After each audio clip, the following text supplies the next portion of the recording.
This video is for a scientific notation tutorial, so you only need to watch this if you don't know or don't remember how to write numbers in scientific notation. We will be using scientific notation throughout this course, and so you can always refer back to this if you need to. This tutorial is only going to be addressing how we write numbers in scientific notation. When it comes to how we do calculations with them, we will be going over that in class as we come to it, and I will show you how to put it into the calculators that we use in class. So let's get started. So we will only be using scientific notation for really big numbers and really small numbers. And so an example of a really big number would be 4,500,000 would be an example of a big number. And then an example of a small number would be something like 0.00000078. And so to make these numbers easier to deal with, we would be putting these into scientific notation. Okay, so let's talk about how we would turn a very big number into something with scientific notation.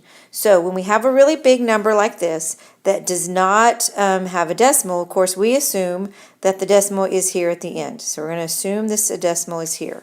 And then we are going to move the decimal until we have one non-zero number in front. Only one non-zero number in front. So we're going to take that decimal and we're going to say we're going to move it 1, 2, 3, 4, 5, 6 times. So we would now write this number as 4.5, and then however many times we move the decimal, we're going to write times 10 to that many times, and we said that was 6. So this number would be 4.5 times 10 to the 6. And so we can write that number without having to put so many zeros. Anytime we have a number that is greater than 1, our our exponent will be positive. So if our number is greater than 1, when we're moving it, we will have a positive exponent. Okay? So now let's look at the next slide and see how we turn a really, really small number into scientific notation. All right, when we are moving a number that is less than 1 into scientific notation, it is still a similar concept, except now we're going to have a negative exponent because we are moving it into a number that is less than 1. So in this case, I already have my decimal here, and I'm going to still move the decimal until I get to a point where there's one non-zero number in front. And so in that case, that's going to be the 7 and the 8. So I will move this decimal until I get it right here between the 7 and the 8. That way I have one non-zero number. So I will take this decimal and now I'm going to count 1, 2, 3, 4, 5, 6, and 7. We moved it 7 times to get to that place where there's one non-zero number. So I know I'm going to be 7.8, still going to have the times 10, and I'm still going to put the number of times I moved it, but because I went into a number that is less than 1, or I moved it to the left, this time I'm going to have a negative exponent. So it would be a negative 7. Anytime you're looking at scientific notation, if it is a positive exponent, it's going to be greater than 1, so it'll be a bigger number. If I have a negative exponent, it's going to be smaller than 1, so I'm going to have a decimal with lots of zeros in it. Okay, on the next slide we're going to do a couple of examples to see if you understand the concept. So here let's practice with some really big numbers. We're going to do the first two together, and then I want you to pause the video, you try to do the next two, and then start the video again to see if you got them correct. So we're going to start with the 125,000. Remember, we are assuming the decimal is at the end, and so we're going to put our decimal here, and we're going to say, okay, we're going to move it, and we're going to say 1, 2, 3, 4, and 5. Remember, we stop when there is one non-zero in front. So we would say that this is 1.25. to 5 times 10 to the 5th, because we moved the decimal 5 times. Now notice, if it was a non-zero number, I included it when I wrote the scientific notation.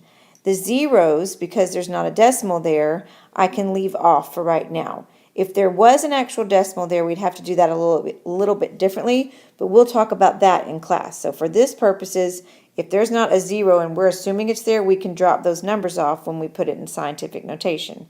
So now let's do the next number.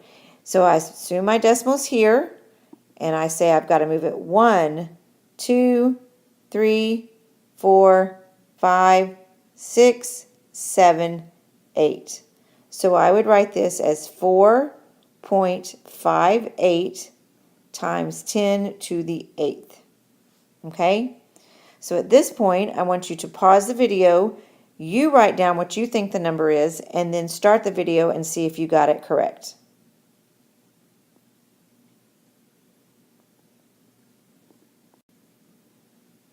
All right. The first example that you did by yourself should have been 1 times 10 to the 3rd.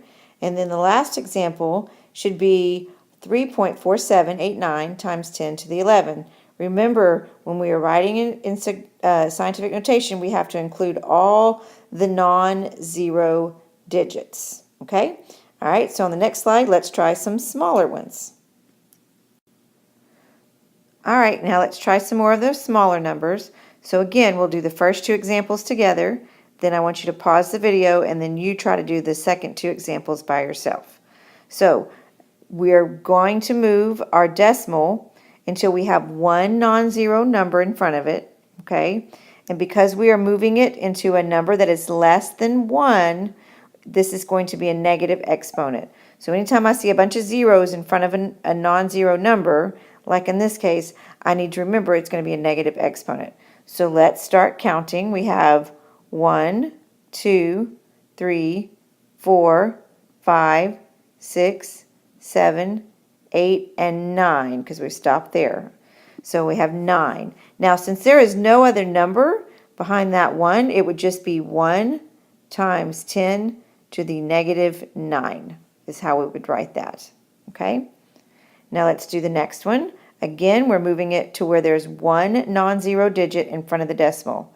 So I'm going to take this and say 1, 2, 3, 4, and 5.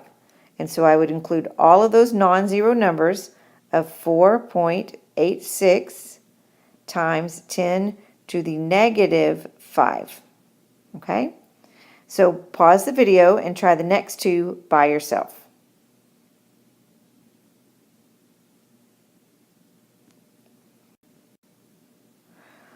All right, how'd you do? Hopefully you got those correct. If you are still having trouble understanding this, then you definitely need to come in for tutorials or go on YouTube and try to watch some videos over scientific notation. Remember, when it comes to doing math with them, we're going to go over that in class, and I can show you how to put it in the calculator. So, like I said, if you're still struggling, go ahead and come in or watch yourself some videos. Now stay tuned for the next slide for the jokes. Okay, first joke. Why can't you trust stairs? Because they are always up to something. Next one. Why did the football coach go to the bank? To get his quarterback. All right, see you in class.